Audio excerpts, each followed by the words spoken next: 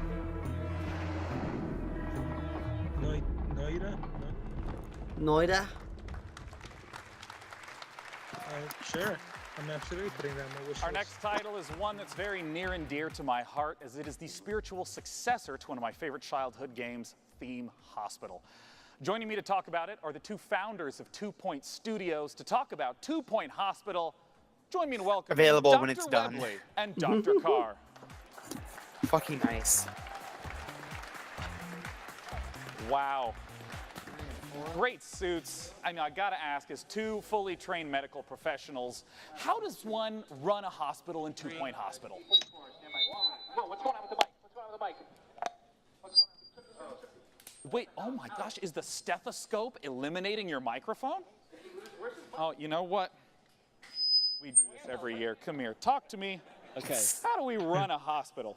So 2 Point Hospital is a game about designing and building your own hospital. Yeah. Dude, I'd play Talk this. directly at my tie. I'd actually Yeah. think like You said hospitals don't that are talk good, there. and we'd Yeah. have like Well, look rooms out for here, the you EMS said. personnel no, to just chill look in. straight at the ground. That looks pretty cool, actually. There's I think our chat just filled with Kappa pride. Right, carry on. Carry on then.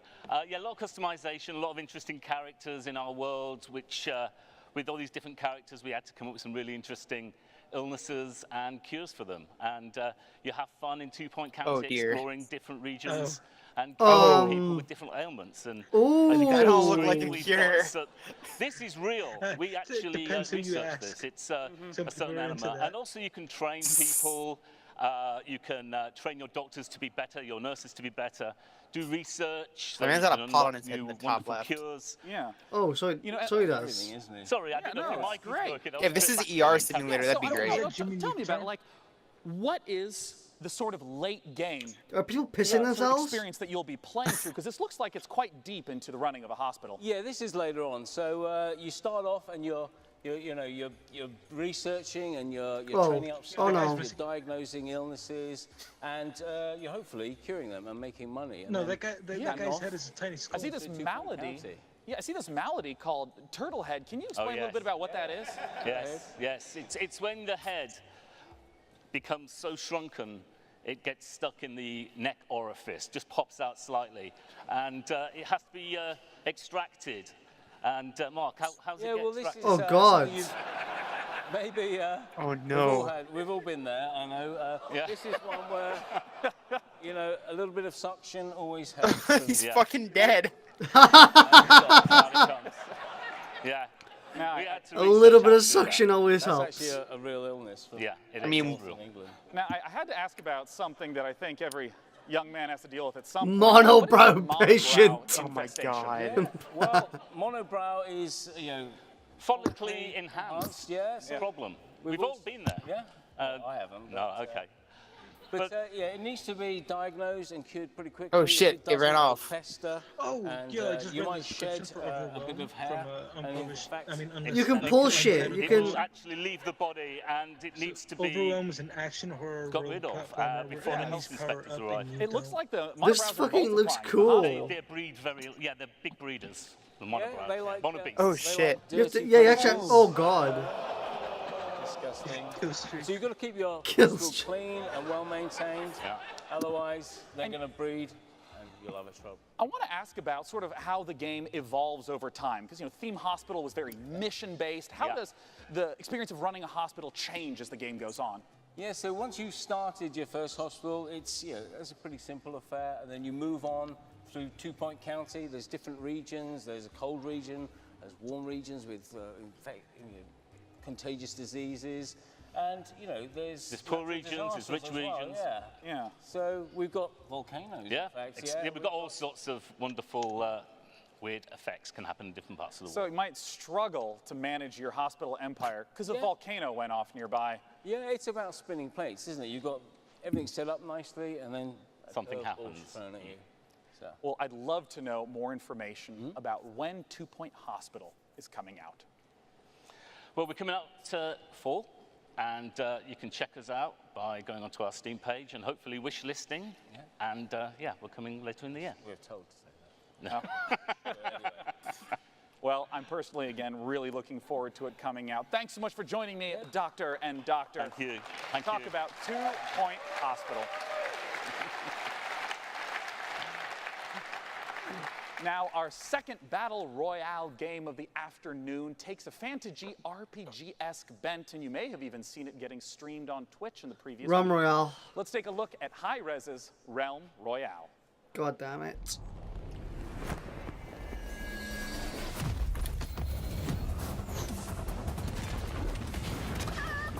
I fucking hate these developers. God damn it.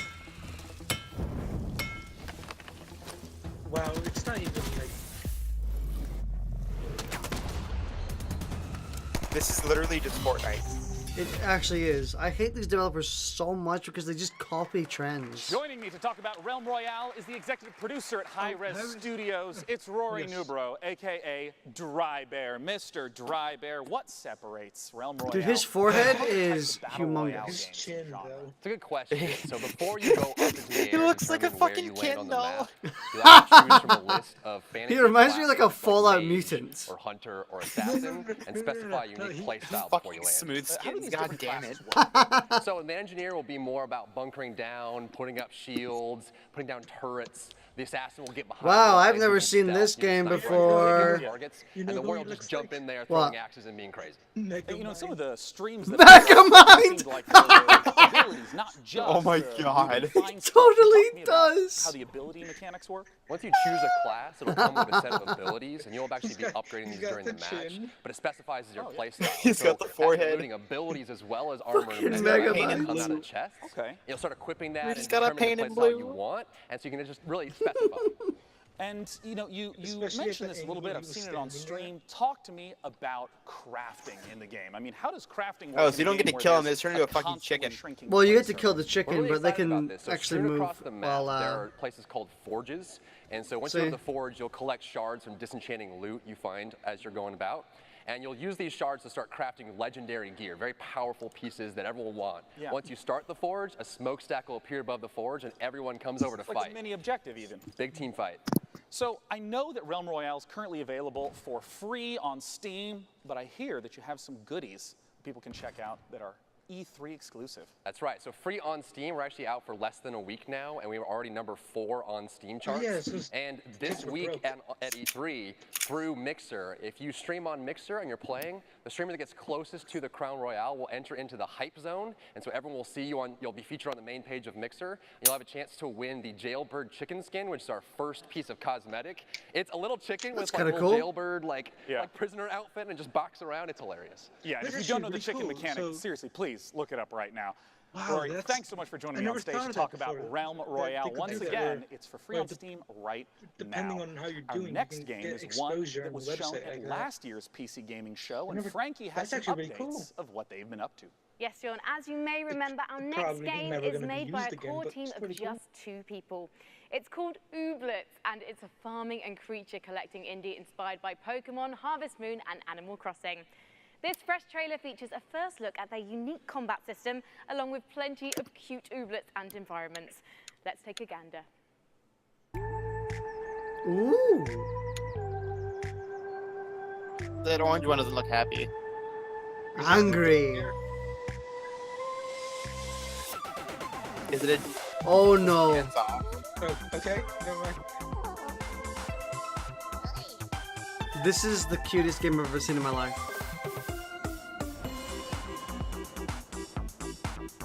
Double Fine.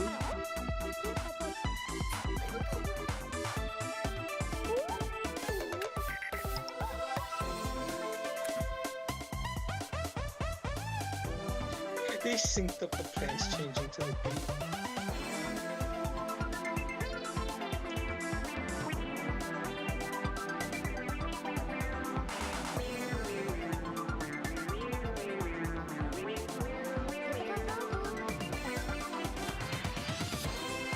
This is a farming game, right? Yeah, but with dance-offs. Yeah. This is so adorable. Dude, I want a little mushroom friend to follow me around and eventually kill me because he's a fungus and he'll just consume my body. I didn't know you were into lore. Sure, why not? It wouldn't be a PC gaming show without a dash of strategy, which is why I'm delighted that we get the chance to share with you the next in the Anno games. Let's take a look at Anno 1880.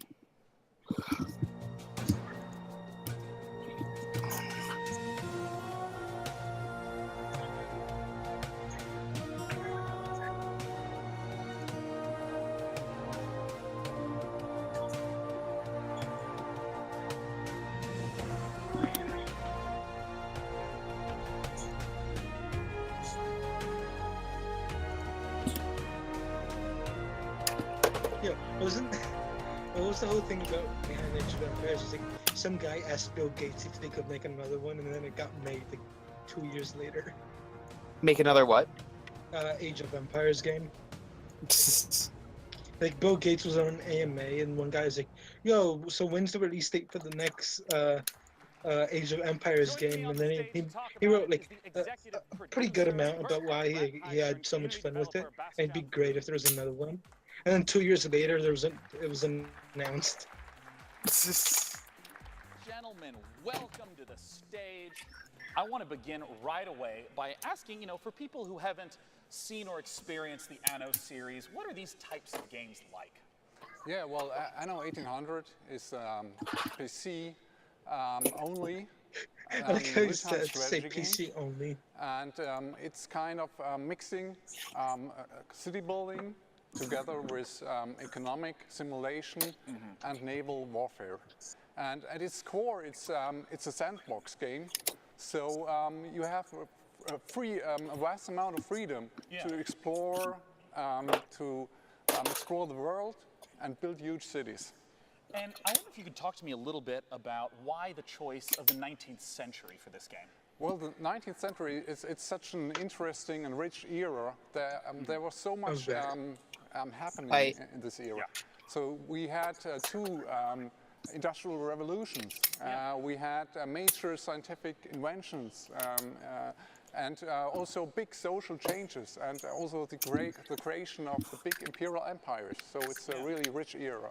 And what are some of the elements that we'll get to see from the 19th century in Anno 1800? So it's kind of, for the player, it's, well, basically you start with the first kind of medieval settlements, and then it's a kind of a journey through the 19th century. So it's a kind of, you explore everything that kind of happened in this rich era. And I understand that you have a very unique take on how to work with the community, how to gather feedback. I was wondering if you could talk to me about what is Anno Union. So last year at Gamescom, when we actually revealed the game, we decided on, you know what, it's pre-alpha, we revealed the game. We invited the community to basically become a member of our development team. So we launched our Anno Union platform. It's a place where we give constant weekly updates on the current development and invite players to give feedback and basically help us developing the game. Can you give me like an example of exactly how some choices have been steered by the community? So there's a lot of different stuff we did. So like from feedback we got on our blogs and focus playtests where invited players. We got so much great feedback, which had to completely rebalance the mid and late game of the game. Also, we heavily expanded on core features of the game based on feedback. We said like, okay, that really seems to work. Players like that, so okay, let's do it, like improve the quality a little bit even more. Yeah. But they can also vote on actual game content. So we had a big vote for an AI opponent in the game, for a community creation contest where they could create their own island and stuff like that. And I understand that some of this footage that you're sharing right now is pieces that people can go to anno-union.com and vote on right now. Exactly. So right just in time for E3, you can go to anno-union.com, check out, we have a vote up where you can vote on one of 5 ships in the game. And that's only the first stage, because in the second stage, we will allow you to design your own ship variant. So the winner of that first vote, then you can hand in your own design nodes, drawings, 3D models, whatever you like. And the winner of that contest will actually make it into the game. Now, where is the website that people can go to again to get the most information right now? Yeah, just check out anno-union.com. That's basically our big community platform, and we want to invite especially strategy gamers, PC players out there to come help us developing the game, sharing feedback. Just check it out. Well, gentlemen, thank you for joining me on stage to talk about Anno 1800. Our next title is the final battle royale of the night, and Frankie, is going to be talking about it, and it's a little bit, maybe not what you'd expect. Publisher Tiny Build is known for discovering Tiny distinctive Builds. indie developers and bringing their quirky ideas to the fore, with Cluster Truck, Speedrunners, and Hello Neighbor among their catalogue of hits. Oh. And now I'm delighted to be able to bring you the world-exclusive reveal of a game developed by Galvanic Games in cooperation with Explosion. Inspired by the Cyanide and Happiness webcomic, Rapture Rejects is Battle Royale as you've never seen one before, ladies and gentlemen, believe it or not. Top down, isometric, cartoony, and basically bonkers. Let's take a look at what happens when the man upstairs makes an epic fail and only beats No, up it's the bad dumb. people. Introducing. If you put stippling on a handgun, you're dumb. What is this? World exclusive.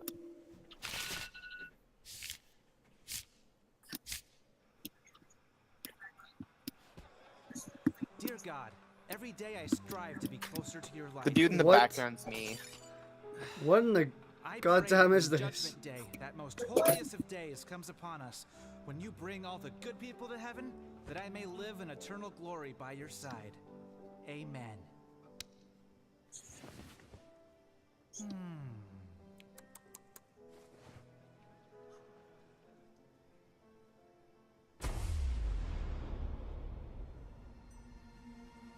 He's not gonna get taken. He's not gonna get abducted by the fucking aliens. I'm sorry, is this a Cyanide and Happiness game? Yes, it is. And it's a battle royale. Excuse me? Little help. Thanks, bro. Okay, so what I miss? Anno and... Nothing That's else. it? What is?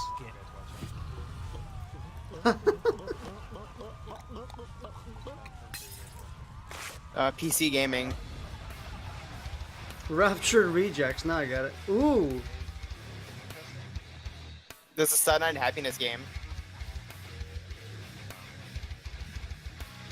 Friends for the Man was the name of the character.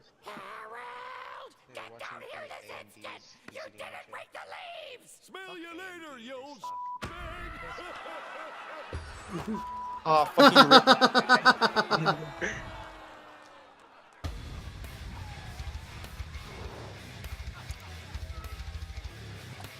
This year's E3 looks pretty promising, actually. I can't believe we got to show that trailer. That's so great.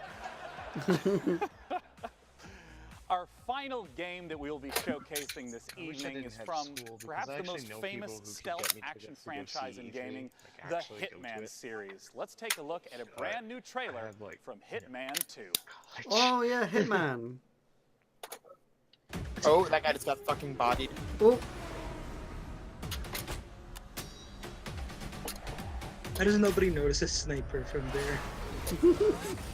Welcome to Miami, 47. Anything interesting? Yo, Innovation yo. Race is on its last day. A new Hitman It's game. down to the wire. Can you cosplay? That's already shown off right now.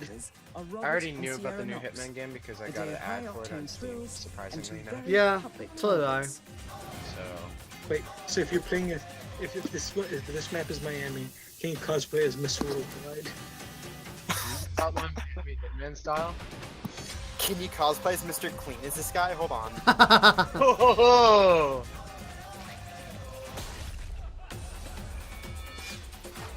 Oh He just my killed him with a god. coconut. Oh, fucking root that guy. I fucking love how ridiculous Hitman became. What? It wasn't originally? What are you talking about? There you go, the trailer's over. I actually like the Hitman Sniper Assassins games. Like, I played the one that came with Absolution. That was pretty fun. Joining me to talk about Hitman 2 is game director from IO Interactive, Jacob Mickelson. Join me up here, Jacob. Come on out, we gotta talk. Assassination. Hey, Sean. Welcome, Jacob. Thanks for joining me. I mean, right away, tell me, what is Agent 47 doing in Miami? Well, he's there to pay a visit to Sharon Robert Knox, who are part of the Kronstadt Empire. What the fuck is this? Yeah, I know, right? Yeah. I was confused if I was like the only person not understanding him. And you know, I always felt like in the Hitman games, the environment He's was there so to yeah. that's basically what he just said. I mean, but it's Hitman. Is there any explanation for why your character is anywhere? I like how the chat is basically like, yo, where's Skate 4? Facts. Where is Skate 4? Skate 3 was the best. We also go to great lengths to actually create all this. You don't need more than Skate 4. Fucking Knack 3. Oh my god, Knack 3. Pits, Yeah, there's Knack an 3, emergency baby. room, and so on. So all the facilities needed in order for Dude, you I'm waiting to for, make your I've own been to way Miami. through It the really mission, sucks. take Don't go advantage there. of the It's locations, so fucking all the boring. different disguises and items you Why do stumble people upon go to to Miami? move It into sucks. secret targets. Skate I know 47! that there's going to be a lot of familiar feels, but what are some of the brand new mechanics that are in Hitman? Yeah, some of the new stuff is, for instance, the crowds we saw here in Yo, Miami. Luca, do you think you're gonna First of all, pick there's up more than Fallout ever. 76? There's close to 2,000 people now in the scenes, and Oh shit, on top of that, we Despacito also introduced a new 47! crowd mechanic where you, Yes! you can dip into the crowd if you get in trouble. So as long as they Dude, are what happened to fleeing Skeletor? or running away, then Like, they're he there was for there you and then to he just hide in, so in AFK'd. case you get chased by guards. Another new thing is the picture-in-picture mechanic, where you get information about what's going on in Yo, other places the in the level. picture-in-picture mechanic So has if you're setting up existed in traps and games stuff since that, like the you can fucking kind of keep track 90s, of where dude. the important characters are. And last but not least, we have the fan favorite, which is the sniper briefcase is back. But this time it's not only for sniper rifles, it's also for all the other things you want to carry around, kind of without causing too much attention to yourself. And I want to ask about some of the weapons and the disguises that have been showing up throughout these trailers. Yeah, we go to great lengths. I think the theme of this I showing is think going to be the Hitman fish, is actually which the really only is a game I've studio ever played favorite, in which we- like the we're having logos a and lot of like laughs, stuff at around night, the map and then- actually looks like and real then, of course, logos. you just saw the kitchen Yeah. as a frying pan, Dude, so we fucking, all know the most last famous Hitman game, house, I don't remember what it was, because friends like shared it on Steam with me. It was just But it was was just fucking Hitman. mental. Content from It was just Hitman Hitman? things Yeah, like fucking losing Hitman. targets, limited time events. Will those The be making first a comeback? level in the So there's still gonna Chinatown be escalations thing, for you right? to challenge the game in many different ways. Hitman There's Absolution, gonna be that one. challenge packs. Like, again, the amount of to just and random ass also the NPCs around the map was pop up fucking amazing. For a short period of time only, and you have one shot at this, or Oh yeah. As my final question, the expected question, when does Hitman 2 come out? Hitman 2 comes out November 3rd. God, this November guy 13th, is so and if you awkward. He pre-order doesn't right know now, what you he's also get doing or access to a saying. new game mode called Sniper Assassin, where you get to play as Agent 47, and also, for the first time in the franchise, you can play along with a friend. Oh, shit, co-op? Well, Jacob, thank you so much for coming out. I'm super looking forward to Hitman 2. I am getting myself I hyped might up be to the be worst disappointed. Hitman I ever, know I'm gonna but be I disappointed tried in a hard. lot of Jacob, things. I'm God going to damn it. Thank you. And I'm going to escort you Why off would to it be the co-op? right. So you're going to rush off this way, because coming in from the left, for the first That's time actually somewhat ever, confusing vaguely now. nearby me, it's the co-host Frankie. Come here, Frankie. Who the fuck is this? She looks like she just teleported in from 1991. Excellent. Her Well, sleeves. Frankie, Jesus Christ. we did it. The PC Gaming Show is done. Thank you so much for He joining went us in to for a host this year. handshake and she ignored his ass. Thanks to all of you who came out to the Windturn and joined us today. It was a blast. Thanks So to he like Twitch tried to play it chat. I off like know he that was just everything putting we his said was hands out. appropriate He and really intelligently tried. thought out. And of course, this year we're curating even more great PC games from the Facebook booth in E3 South Hall. Last, and of course not least, a huge thank you to all our wonderful sponsors who let the PC Gaming Show come back for a fourth straight year. They are Hi-Res Studios, Digital Extremes, Archangel Hellfire, Team 17, Stardock Entertainment, Acer, Predator, Improbable, Oculus Rift, Drake's Cakes, Tripwire, Why is Frontier Drake's Developments, Cakes and Square Enix. We hope sponsoring you have a E3? wonderful They're a E3, fucking and bakery. go play some damn video games. Cheers. Thank you. Bye. They're like, do they have Drake's up in Scotland? No. It's like hostess cakes. They're like, you know what I mean? I don't even Like know what the- hostess cakes is. There, you see it, Drake's. They're like a cheap snack cake thing, like brand. Yo. Oh shit, let me think of something European I could compare it to. Oh shit, that's the E3 general chat. Hold up, I'll post that somewhere else. They're like a... What the heck is this? Just Google Drake's Cakes. Like, they're the people who make fucking... They're kind of like the same people who make Twinkies. You know what Twinkies are, right? Fucking just stab people. Do they even have Twinkies in Scotland? Just stab you with the bat with the bottom of a fucking Glock. Yeah. Huh? Look in general.